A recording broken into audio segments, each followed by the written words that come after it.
দুই উইকেটটা স্লোয়ার বল, ভালো ক্যাচ সৌরভ নেত্রওয়ালকার। তারপরে আবার একটা উইকেট, আর একটু জোর দরকার।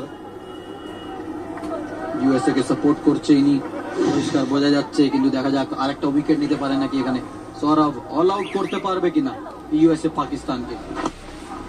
শাহিন হেলিকপ্টার শট খেলবার চেষ্টা, সরাসরি ফিল্ডের কাছে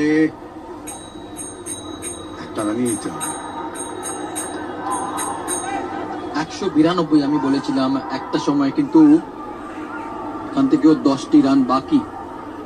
তিনটে বল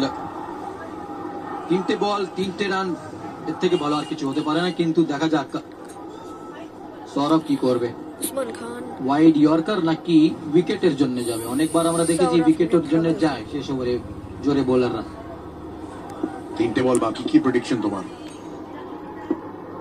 স্লোয়ার করলে মানে একদম লেন্থ স্লোয়ার করলে আউট, ইয়র্কার করলে না এজ লেগে থার্ড ম্যান যদি 4 হয়ে যায়। ওই দেখো এইটা ভালো বল, রান আউট বলেছিলাম এরা করবে, একটা রান আউট দেবেই। আমি অনেক আগে রান আউট, মনে আছে তো তোমার?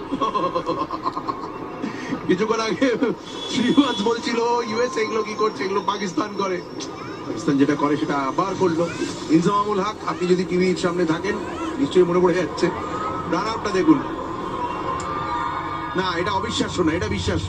আমরা দেখলাম এক্স্যাক্টলি, আমি আগেই বলেছিলাম ইনিং শুরু হওয়ার আগে যে ইউএসএ কে মাত্র 8টা উইকেট নিতে হবে, বাকিটা এরা অলরেডি আউট হয়ে যাবে।